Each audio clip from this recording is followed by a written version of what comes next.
오래전에 제가 모셨던 목사님께 들은 이야기입니다. 제자가 미국에 유학을 갔다가 그곳에서 주저앉아 정착을 했는데 거기서 배필을 만나서 결혼을 한다는 연락이 왔었습니다. 요즘처럼 이메일도 없고 또 카톡도 되지 않는, 또 전화도 쉽지 않던 1980년대 초반이었습니다.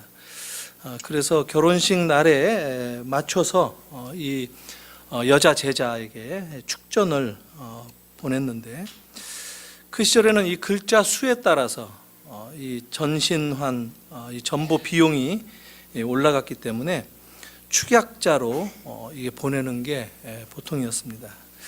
그래서 성경 구절을 하나 보내야 되겠다 해서 요한일서 4장 18절, 그래서 요 1, 4, 18 이렇게 해서 보냈습니다. 아주 좋은 아름다운 말씀이죠. 사랑 안에 두려움이 없고 온전한 사랑이 두려움을 내어 쫓는다 하는 그런 말씀입니다. 그런데 이 전보를 이렇게 보내고 받는 교환수가 실수를 해가지고 요 1, 4, 18에서 1자를 빼고 요 4, 18 해서 이 받은 사람이 요한복음 4장 18절이구나 해서 이걸 읽어봤는데, 너에게 남편 5이 있었고 지금 있는 자도 내 남편이 아니니 내 말이 참되도다. 한동안 오해를 많이 받았다는 후문이 있습니다. 오늘 이 본문은 예수님께서 한 여인을 만나서 나눴던 대화, 그리고 그 끝에 어떤 결과로 이어지는가 하는 이야기를 소개해 줍니다. 예수님이 제자들과 함께 움직이시던 중에 예루살렘에서 아마 갈릴리로 돌아가시는 길이었던 것 같습니다. 그런데 유대인들이 방문하기를 꺼려하고 참 상종하지 않는 그 사마리아의 지역, 수가라 하는 동네에 들리셨습니다. 제자들이 의아했겠죠. 왜 이곳을 들리실까 했었겠죠. 그곳에서 우물가에서 잠시 쉬시던 중에 사마리아 이 한 여인을 만나서 복음을 깨우쳐 주신다는 그런 이야기가 본문의 내용입니다. 수가라고 하는 이 동네는 아마도 옛날 야곱이 우물을 팠던 그 세겜 그 지역이 아니겠는가, 거의 그 근처였을 것이다, 이렇게 학자들이 얘기합니다. 지도를 보면 예루살렘과 저 북쪽 나사렛, 예수님이 태어나셨던 그 나사렛 마을과 딱 중간, 정중간에 위치하는 그 마을이 이 수가라고 하는 곳입니다. 사실 이 사마리아가 유대와 북쪽의 갈릴리 중간에 끼어 있는 그런 지역으로서 당시 유대인들은 그곳을 자주 이게 발도 들이지 않는 곳으로 이렇게 생활해왔던 그런 지역이었습니다. 이 사마리아인들을 아브라함의 후손이다라고 생각하지 않고 거의 이방인 취급을 했던 그런 형편이었습니다.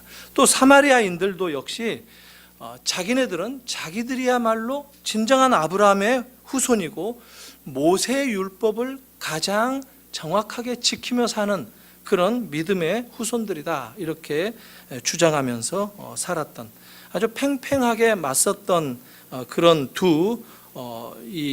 그러나 같은 민족이라고 할 수 있죠. 역사적으로 보면은 솔로몬 이후에 이스라엘이 남왕조와 북왕조가 갈라지게 되죠. 남북 분열이.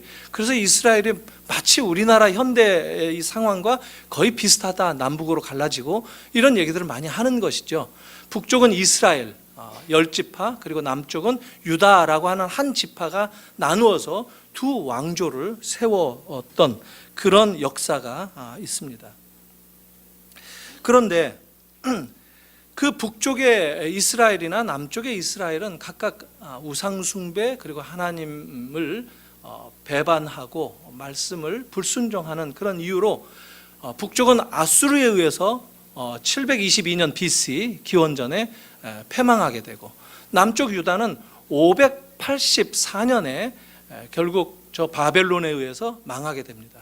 그러니까 북쪽의 이 아수르라고 하는 나라에 의해서 멸망한 그 북쪽 이스라엘 땅 가운데 보통 그때 그 제국들, 고대의 제국들이 식민지 정책을 어떻게 썼느냐면 그쪽 사람들을 포로로 잡아가 버리고 그 땅에다가 전혀 다른 지역, 아주 먼 곳에 있는 전혀 상관도 없는 지역의 사람들을 이주시켜서 살도록 하는 이런 정책을 썼습니다. 이게 이 제국들이 갖는 이 식민지를 다루는 그런 법이었습니다. 우리나라도 참 민족이 몇 번 흩어졌던 적이 있죠. 여러분 혹시 고려인들이라고 들어보셨죠?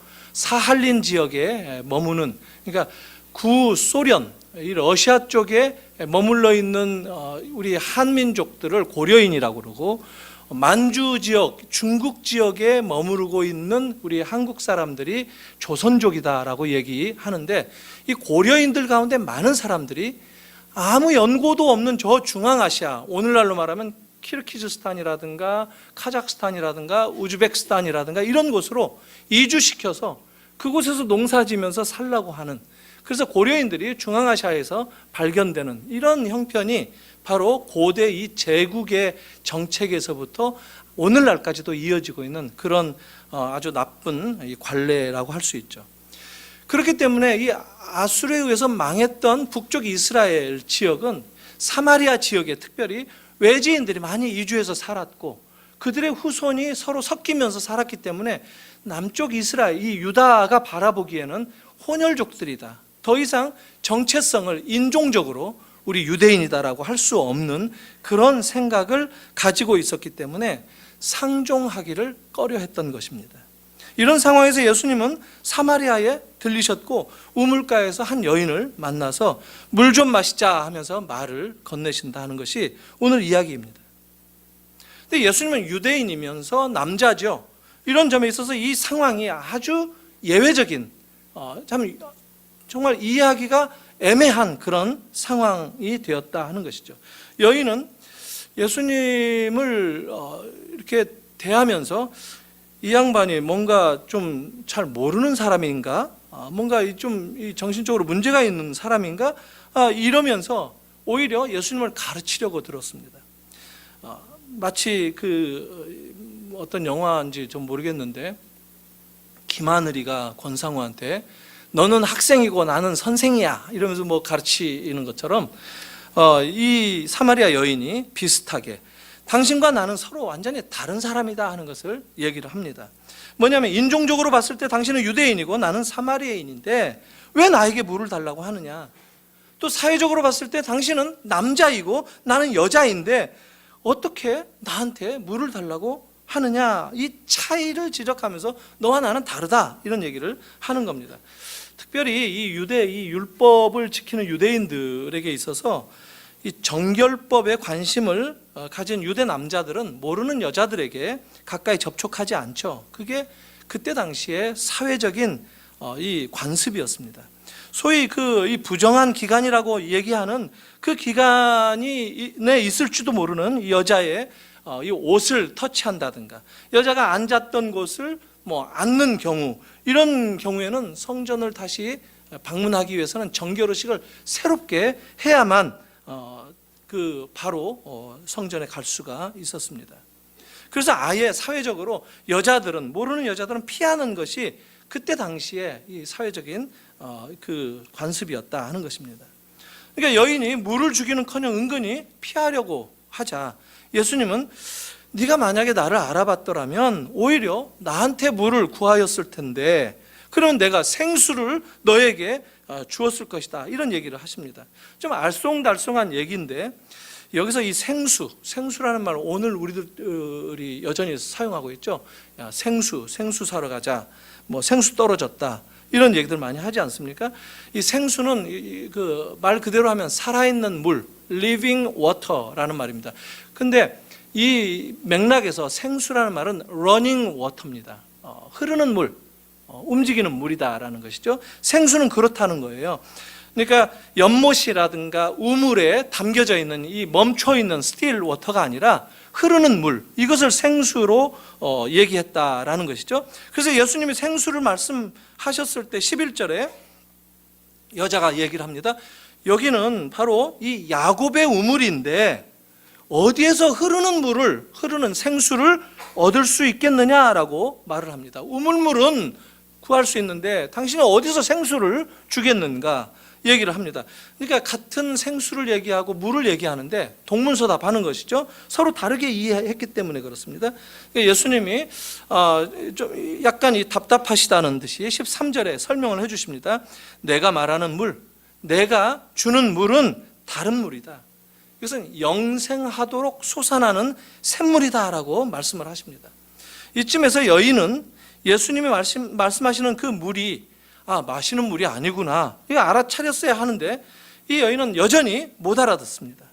그런 물이 있다면 평생에 물길로 오지 않도록 좀 달라, 이렇게 얘기까지 합니다. 그러니까 예수님께서 무슨 말씀을 하시는지 포인트를 잘 짚지 못했다 하는 것이죠.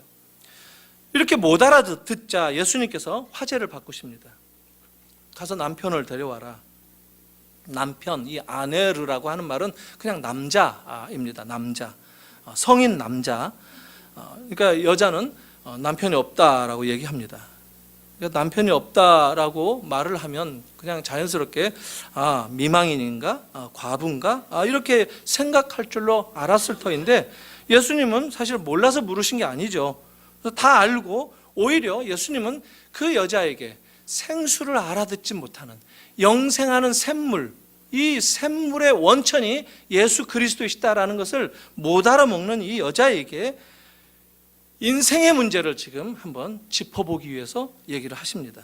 그래서 예수님은 남편이 없다는 네 말이 옳다 얘기하면서 남편이 5이나 있었는데 지금 있는 남편도 남편이 아니다, 이렇게 말씀을 하셨습니다.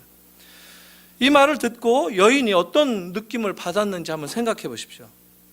처음 만난 낯선 남자가 자기의 이 개인적인 마음속 깊은 곳에 이렇게 감추고자 하는 그런 어떤 비밀, 이것을 그냥 가감없이 지적하고 말씀을 하는데, 사실 이 여자의 그런 형편들에 대해서 그 수가라고 하는 이 마을 동네 사람들은 대충 다 알았겠죠.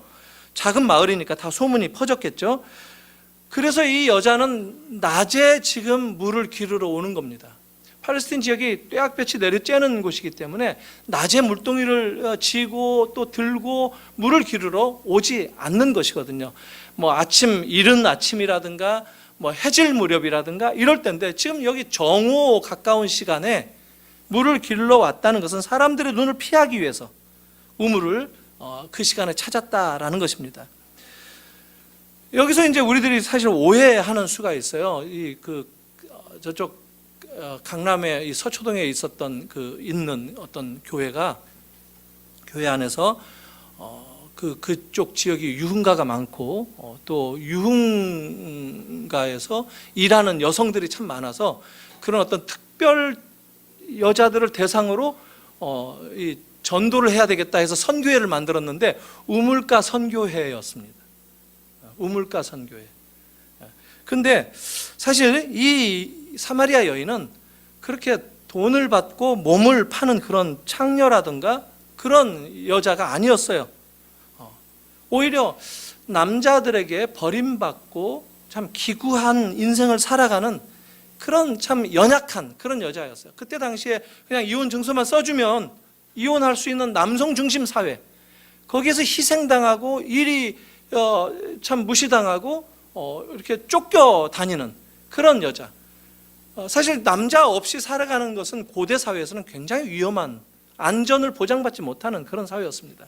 그래서 남자가 필요한데 사실 그 믿을 만한 남자도 없고 이 남자 저 남자 지켜줄 것 같지만 버림받고 이러기를 지금 5차례 6차례 반복하는 그런 기구한 인생을 살아가는 그런 입장에 있는 여자였습니다. 그러니까 그런 예수님의 속을 꿰뚫어보는 말씀을 듣고 이 사마리아 여인은 이분이 뭔가 심상치 않은 분이다, 이분의 정체가 정말 범상치 않는 분이다라는 것을 인정하게 됩니다. 처음에는 그저 이 괴짜 양반 아닌가 이런 정도로 생각을 했고 뭘 모르는 분이다 이렇게 생각을 했는데, 이제 보니까 뭔가 선지자적인 통찰력이 있는 분이 아닌가, 내 이 속마음을, 내 인생을 꿰뚫어보는 그런 분이 아닌가 이렇게 얘기합니다. 그래서 당신은 선지자이시군요 라고 말을 합니다. 선지자들을 만나면 그때 그 유대인들 보통 어떻게 얘기하느냐면 보통 예언의 말씀을 들으려고 그러고 그것을 자꾸 개인적인 차원에서 궁금해하죠. 오늘날도 예언자, 예언의 은사를 가진 사람들 만나면 마치 점치듯이 제 인생이 어떤가 좀 얘기해 주세요. 근데 그거 예언, 성경이 그걸 예언이라고 얘기하지 않습니다. 그런 예언은 없습니다. 그건 그냥 그 구약식으로 말하면 돌로 쳐라 이런 식으로 얘기를 합니다. 성경은 예언이라는 것은 그냥 하나님의 말씀을 전하는, 이게 선지자인데, 이 여자가 그런 예언자를 만나서 자기 개인의 관심사로 접근을 해서 얘기를 한다면 언제쯤이나 괜찮은 남자를 만날 수 있겠습니까? 이런 얘기를 해야 되는 판인데, 이 여자는 그 대신 다른 이슈를 제기합니다. 어디서 하나님을 예배해야 되는가? 그러니까 지금 보면 세 번째인데, 이것이 인종적으로 당신은 유대인인데 왜 나한테 물 달라고 하느냐, 또 사회적으로 당신은 남자인데 왜 나한테 이렇게 주저함 없이 말을 거느냐. 근데 이 세 번째, 당신네들은 예루살렘 성전에서 예배하는데 우리 사마리아인들은 이 산에서 예배한다 라고 얘기합니다. 이 산에서, 그리심 산이라고 하는 것이죠. 사마리아인들은 예루살렘 성전을 믿지 않았습니다. 왜냐하면 모세의 율법만을 믿었기 때문에 그들은 모세 오경에 나오는 이 성막, 성전, 그것이 이렇게 움직이다가 정착하는 것이 성전인데, 그게 곧 실로로 가고 하는 이 역사서에 나오죠. 그러면서 예루살렘의 성전으로 건축되어진 이게 모세 오경을 어긋난, 잘못 믿어서 행한 일이다라고 해서 예루살렘 성전을 받아들이지 않았고, 대신 자기들이 원래 이 세겜 땅이라고 하는 이 야곱의 이 족장들의 우물이 있고 하는 이 산에 성전을 세워서 그리심 산에 있는 사마리아 성전에서 예배를 해왔던 그런 전통이 있습니다. 사실 유대인들이 구약을 믿는 것도 아닙니다. 유대인들이 무엇을 믿었느냐면, 그들은 이 구약을 자기들의 전통과 이 랍비적인 어떤 전승되어지는 이 시각에 따라서 해석해 놓은 책, 그걸 미시나라고 합니다. 구약을 해석한 책을 경전이다라고 하고 유대인들은 그걸 믿습니다. 그러니까 장로들의 유전을 믿는다고 예수님한테 혼난 것이 성경보다도, 하나님의 이 정경 말씀보다도 미시나를 더 높은 것으로, 더 이 무한 성경으로 믿기 때문에 예수님이 지적했던 그런 얘기죠. 그래서 이 여자는, 유대인들은 예루살렘에서 예배하는데 우리 사마리아인들은 이 산에서 예배한다라고 얘기를 하는 겁니다. 그래서 지금 이 신학적인 새로운 문제를 제기함으로써 여인이 지금 얘기하는 이 예배의 그 현장, 그래서 예배의 차이, 신학적인 차이가 당신과 나 사이에 있다라는 식으로 접근을 한다는 거예요. 왜냐하면 유대인 출신의 유대 선지자일 것이다 라고 했기 때문에 이런 얘기를 했다라는 것이죠. 그런데 예수님이 이 여자에게 뭐라고 답을 하시느냐면은, 지금 예배의 장소, 이곳이냐 저곳이냐 이 장소가 문제가 아니라 예배할 때가 이를 것이다 라고 응수를 하신 겁니다. 이게 여기도 아니고 저기도 아니고 사마리아도 아니고 예루살렘도 아닌 예배의 대상과 예배의 주체, 이것이 중요한 것이다 라고 얘기를 하는 겁니다. 사실 장소로 접근해서 예배하고 하나님을 섬겼던 것은 유대인들도 마찬가지죠. 예루살렘이라고 하니까. 그러니까 서로 이렇게 파트너가 될 수 있었던 것이죠. 그런데 그것 때문에 진정한 예배가 어긋났다는 것이죠. 예수님은 바로 그것을 지적을 하신 겁니다. 그것 때문에 하나님과의 올바른 교제가 어긋나 있다라는 것이죠. 하나님은 지금 예배자를 찾으신다는 거예요. 오히려 예수님 말씀하시죠. 하나님은 예배자를 찾으신다. 예배자가 예배할 그 타이밍을 놓치는 것이 문제이지 예배하는 장소를 찾지 못하는 것이 아니다라는 것을 예수님이 말씀을 하십니다. 예수님께서 여자의 질문을 듣고 예배에 대한 개념을 바로 잡아 주셨을 때 이 여자가 보였던 반응이 뭐냐면, 아, 이분이 메시아구나. 이분이 그 진정으로 예배할 때를 도래시키는 바로 그 당사자, 우리가 이제까지 기다리고 이제까지 대망해왔던 바로 그 메시아구나라고 기뻐하면서 고백하는 것을 우리가 볼 수가 있습니다. 여러분, 하나님께서 예배자를 찾으신다라고 하는 것, 이게 복음입니다. 예수 그리스도를 만나는 것 그 자체가 복음이에요. 처음 사마리아 여인이 주님을 만났을 때만 해도 그저 그냥 유대인이다 생각했죠. 자기와 아무 상관없는 사람으로 보았습니다. 그러다가 몇 마디 얘기를 나눈 다음에, 아, 이 사람은 선지자구나. 자기 마음속 깊은 비밀도 꿰뚫고 있는 그런 선지자구나. 그런데 또 더 많은 대화를 나눈 다음에 비로소 여인의 생각이 완전히 바뀌게 되는 겁니다. 알고 보니까 예수님이 메시아셨다. 사실 그렇게 메시아를 기다렸으면서도 한눈에 메시아를 알아보는 경우는 성경에서 나오지 않습니다. 대부분 이렇게 긴 과정을 통해서 점차적으로 조금씩 말씀을 깨달아 가면서 그 예수의 실체에 온전히 접근하는 것, 이런 모습을 보여줍니다. 이게 사람들이 주님을 알아가는 방식이기도 하다라는 것이죠. 우리 같으면 한번 딱 말씀을 전하면 그 자리에서 무릎 꿇고 꼭 깔아주고 예수를 믿을 것이다라고 기대할 때가 있는데, 단계적으로 시간을 두고 점점 더 깊이 알아가는 그런 과정을 통해서 예수를 깨닫게 된다. 이것이 성경이 얘기하는 한 법례다라는 것이죠. 그리고 이렇게 예수님을 만나게 될 때 벌어지는 일, 이게 뭐냐면 아주 놀라운 일이 벌어집니다. 사람들의 눈을 피해서 우물가에 나왔던 이 여인이 사람들 들으라고, 사람들을 만나려고 소리치면서 동네로 돌아가면서 뭐라고 얘기합니까? 내가 메시아를 만났다. 예수를 증거하는 자리로 나아갔다는 거예요. 인생의 관점이 바뀌었을 뿐만 아니라 이제 더 이상 자신의 삶의 그 어두운 경험들, 이것들이 그 자신을 붙들지 못한다는 것을 깨치고 뛰어 다른 박질하는 그 모습을 보여줍니다. 사람들을 피하지도 않고 뭔가 분명한 삶의 목표를 붙들고 있는 그 확신하는 그런 사람처럼 당당하게 뛰어갔다는 것이죠. 예수를 만나면 이렇게 변화되는 것이 마땅한 것입니다.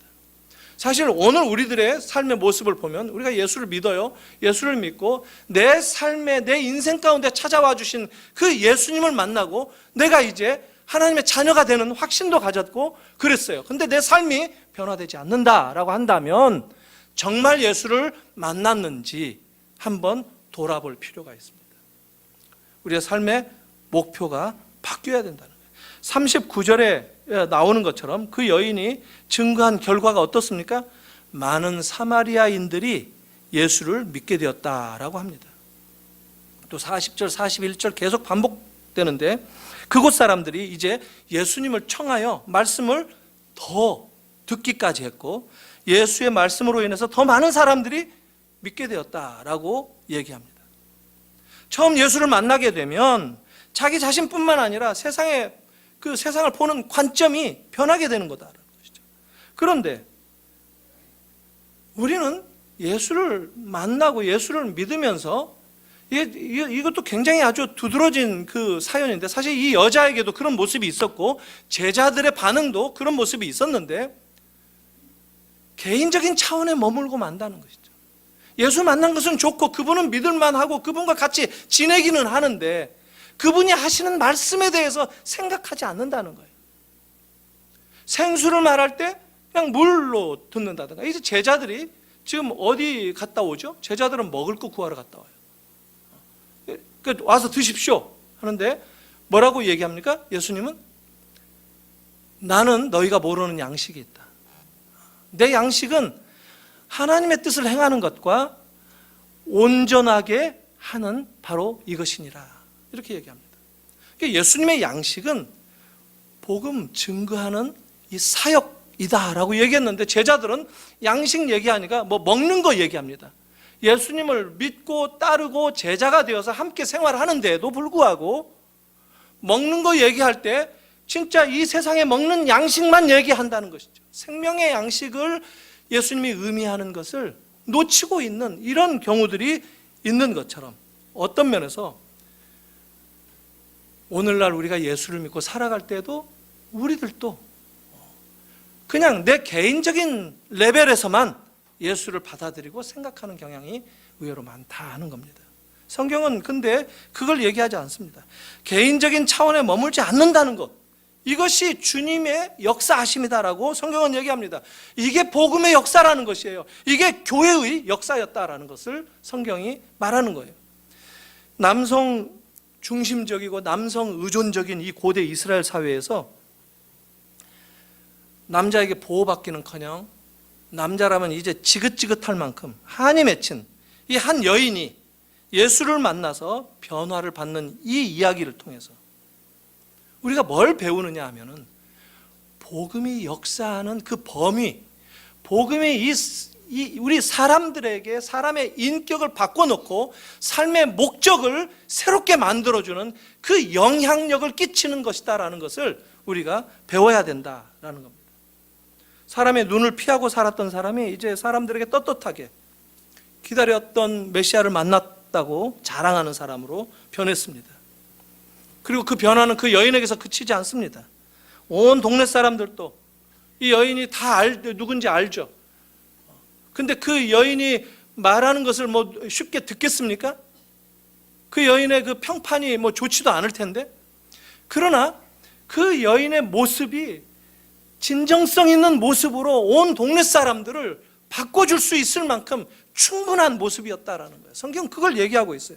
그래서 그녀의 변화를 보고 다른 사마리아 사람들도 예수님께 나아올 것을 결정했다라는 겁니다. 이 이야기 말미에 보면은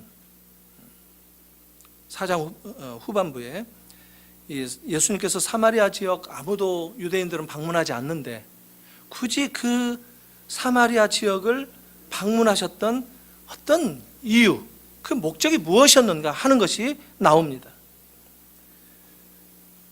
그러니까 제자들이 잠깐 없었을 때 이 여자를 만나고 예수님께서 이 여자와 더불어서 그 이야기를 통해서 변화시키고 또 사마리아 지역의 사역을 지금 전개하시는 건데, 제자들은 지금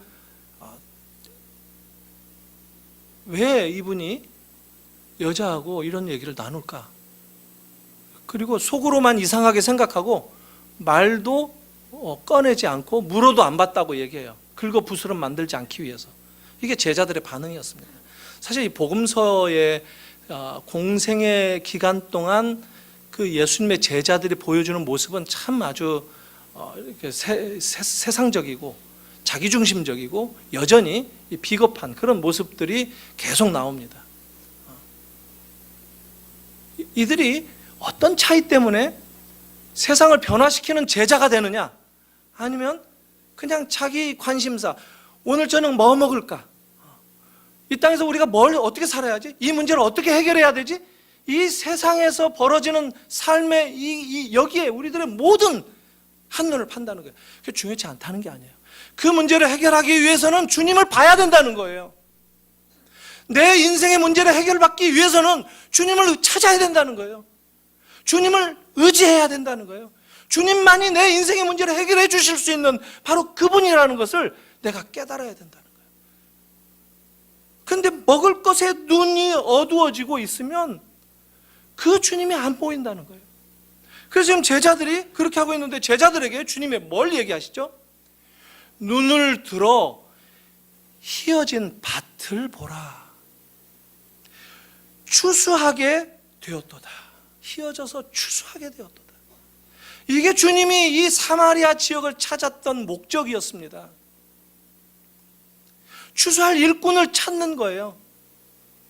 한 개인을 구원시키고 그 구원이 그 개인을 변화시킨 것만으로 머무르도록 하는 것이 아니라, 이제 그 개인도 주님의 이 복음 사역에 참여하는, 그래서 세상을 향해서 눈을 들어서 다른 관점을 가지고 주님의 그 시선과 주님의 그 마음을 가지고 세상을 향해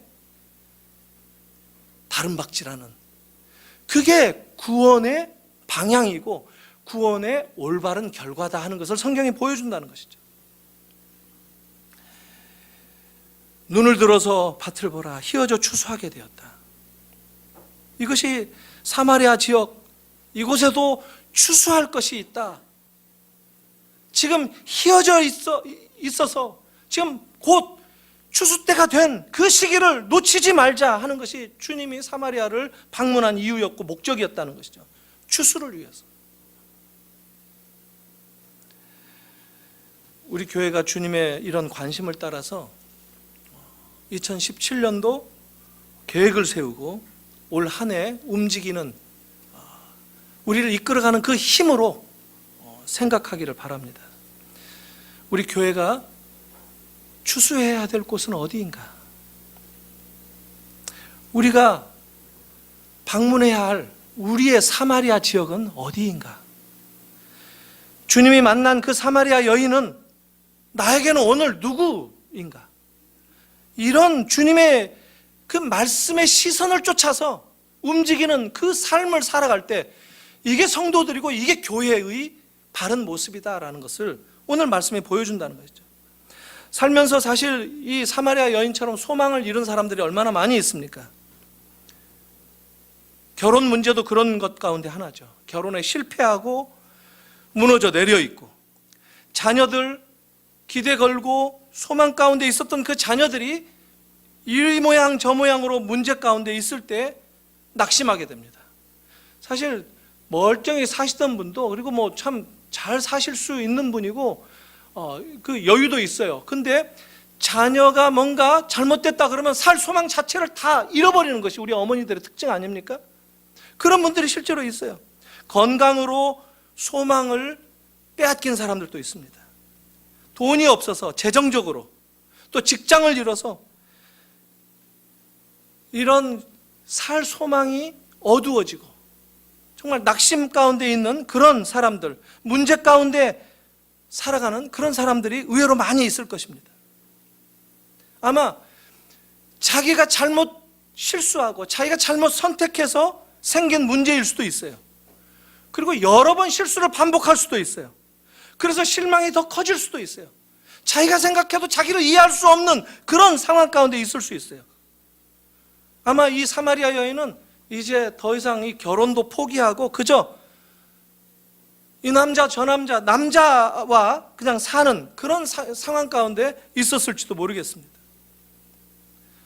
소망이 없어지고 꿈도 상실되어지고 목표도 잃어버린 그런 삶을 살아간다는 거예요. 아마 뭔가 지금 빠져나갈 수 없는 덫에 지금 갇혀있는 그런 감정으로 살아간단 말이죠. 이런 상황을 어떻게 피할 수 있을까? 어디로 도망가면 피할 수 있을까? 아마 피할 곳도 이제 더 이상 없다, 포기했을 수도 있어요. 다시 누구를 사랑하고 또 나를 사랑해 줄 수 있는 사람을 다시 만나고 불가능할 것이다, 이런 생각 가운데 처해 있을 수도 있었습니다. 이럴 때 가족들로부터의 이 고립감, 또 공동체로부터의 이 질시, 이런 것을 온몸에 받고 살아가는 그런 상황 가운데 아무도 함께하고 싶지 않는 그런 느낌을 가지면서 살아갈 겁니다. 종교적인 지도자들도 고상한 것만 쫓아가고 이런 상황 가운데 있는 여인들은 만나서 얘기조차 나누기를 꺼려하는 것, 이게 유대 사회의 특징이었습니다. 오늘은 어떻습니까? 그러나 우리가 알아야 될 것, 주님이 그 사마리아 지역 그 여인을 찾아서 만나신 그 의도를 통해서 우리가 반드시 배워야 할 것이 뭐냐면, 하나님은 우리 모두에게 그런 소망 없는 삶에 머물러 있도록 의도하시지 않았다는 겁니다. 하나님은 우리가 목적을 따라서 다시 일어설 수 있다는 것을 우리가 꿈꾸라고 도전해 주십니다. 목표를 바라보면서 다시 일하라고, 미래를 예상하면서 다시 일어나라고, 다시 앞을 향해서 나아가라고 우리를 부르신다는 것이에요. 주님은 여인의 이 마음속 깊은 곳 비밀을 만져주셨죠. 이것은 무엇입니까? 두려워하지 말라, 위축되지 마라, 사람들은 내 과거 때문에 아직도 사람들의 이 시선을 피하려 드는 경우들이 종종 있는데, 지금 주님은 그러지 말라고, 오히려 추수할 것을 바라보면서 나아가라고 지금 얘기하신다는 거예요. 오늘 우리들도 주님이 이렇게 우리를 만져주시고 우리를 회복해 주시기를 원하시는 분이다라는 것을 우리가 알 필요가 있습니다. 사랑하는 성도 여러분, 오늘날 의외로 많은 우리 한국교회는 이 사마리아 지역을 방문하기를 꺼려하는 유대인들처럼 그런 사마리아 여인을 만나는 것을 주저하고 꺼려합니다. 평판을 두려워해서 자기의 거룩한 것을 보이고 또 유지하기 위해서, 그리고 교회들은 이미 고상한 것들을 선택해서 결정하고 나아가야 된다고 생각합니다. 더 도덕적이고 더 고상한 것, 거기다가 스스로 부자가 되어야 된다고 생각합니다. 교회가 더 많은 것을 가져야 된다고 생각을 해요. 내어주고 나누고 주변을 바라보면서 이 사마리아 여인에게 손을 내미는 예수님처럼 그런 마음을 실천하기보다는 움켜쥐는 것을, 더 많이 쌓아가는 것을 미덕으로 알고 살아가는 그리스도인들이 의외로 많다는 거예요. 제자들의 모습이 그렇지 않았습니까? 양식이 중요한 거예요. 지금 양식 찾으러, 양식 구하러 갔다 와서 주님이 이거 드시라고 내놓는 거예요. 주님은 그런 제자들에게 양식의 시선을 머무르게 하지 말고, 양식에만 마음을 급급하게 쓰지 말고, 주님이 무엇을 바라보시는가, 주님의 마음이 무엇을 품고 계시는가 하는 것들을 생각하라는 것이죠. 이게 추수할 때입니다. 사실 놀랍지 않습니까? 한 개인의 문제를 다가가서 해결해 주시는데, 사실 주님의 그 감추어진 목적은 이 교회가 추수를 바라보면서 사역해야 된다라고 하는 그런 가르침, 뭡니까? 전도하는 것, 선교하는 것으로 주님은 가르침을 주고 계신다는 거예요. 내가 받은 구원, 나로 그치는 것, 이게 신앙이 아니라는 거예요. 주님을 만나고 내가 변화되었다면 땅끝을 향해서 우리의 시선을 주님의 시선과 같이 바라볼 수 있어야 된다는 거예요. 사랑하는 성도 여러분, 주님은 그러기 위해서 모든 사회적인 편견, 장애물, 이것들을 깨트려 주셨습니다. 그리고 그 때문에 사마리아를 그걸 위해서 방문하셨습니다. 방문해서는 안 되는 그런 편견, 유대인들의 그 사회적인 정서, 그들이 질서라고 믿었던 그런 것들을 송두리째 밀어버리고 사마리아를 바라보는 눈을 우리에게 다시 가르쳐 주십니다. 우리들도 이 추수할 일꾼을 부름받는 이 제자 공동체가 되는 것, 이게 우리 샘물교회 성도들이 같이 꿈꾸고 같이 소망하는 그런 주님의 사명인 것으로 생각했으면 좋겠습니다. 제자 공동체라는 것은요, 주님이 지금 만들어 가시는 그런 공동체를 말하는 건데, 주님은 어떤 도덕적인 기준이나 또 사회적인 그 기준 밖으로 넘어선 사람들을 정죄한 적이 없습니다. 오히려 그들을 손잡아 주시고 그들을 조건 없이 다가가서 만나 주시고 사랑하셨습니다. 이 마음으로 주님은 오늘 또 나를 찾으십니다. 오늘 또 우리를 찾으신다는 겁니다. 이 주님을 만나고 우리가 변화됐으면 좋겠어요. 이 주님을 만나고 이 주님의 그 마음대로 우리 교회가 움직였으면 좋겠다 하는 사람들로 우리 샘물교회 교회가 채워졌으면 좋겠습니다. 사랑하는 성도 여러분, 오늘 이 주님 다시 만나시길 바랍니다. 오늘 이 주님 다시 만나고, 주님, 그렇습니다, 그게 맞습니다, 제가 이제 좀 더 변하겠습니다, 제가 제 자리에 머무르지 않겠습니다, 가기를 꺼려했던 곳, 내가 행하기를 주저했던 것 가겠습니다, 행하겠습니다, 주님 닮아가겠습니다, 주님 도와주십시오. 마지막 그 힘을 내는 그 제 결심 가운데 성령으로 함께 해주십시오. 다시 간절한 마음으로 주를 바라보는 여러분들이 되기를 주님의 이름으로 축복합니다. 기도하겠습니다. 하나님 아버지, 은혜를 감사합니다. 많은 사람들이 방문하기를 꺼려했던 그 사마리아 지역에 수가 동네를 주님 방문하셨을 때 제자들이나 또 사람들은 미처 예상하지 못했지만 그곳에서 한 여인을 만나 그 여인을 진정으로 변화시켜 주시고 또 한 개인에서 머무르지 않도록 그 마을 공동체 전부가 주님의 그 추수의 역사에 뛰어들도록 만들어주신 그 주님의 이야기를 오늘 저희들이 읽습니다. 오늘 저희들을 한 사람 한 사람 주님 찾아와 만나주셔서 주를 믿게 고백하게 하시고 또 이렇게 새물결 교회 공동체로 저희들을 모아주셨습니다. 내 구원이 내게서만 그치는 것이 아니라 그렇다고 나로부터 완전히 다른 사람을 향해서 떠난 것도 아니고 주님은 계속해서 나를 사용하시기를 원하시며 나를 복주시기를 원하시는데 그 주님의 원대한 비전을 함께 바라보면서 꿈꾸면서 소망하면서 땅끝을 향하여 추수때를 마음 가운데 품으며 주님 복음의 사역을 뛰어들라고 저희 교회를 모아주신 것으로 믿사오니 주님 우리 모든 심령들 가운데 성령으로 하나 되게 하시고 이 주님의 시선을 저희들 함께 바라보며 이 주님의 마음을 함께 품으며 땅끝을 향하여 우리의 인도하시는 그 주님의 손을 잡고 축복에 축복을 더하는 삶으로 나아갈 수 있도록 저희 모두를 인도하여 주시옵소서. 예수님의 이름으로 기도하옵나이다. 아멘.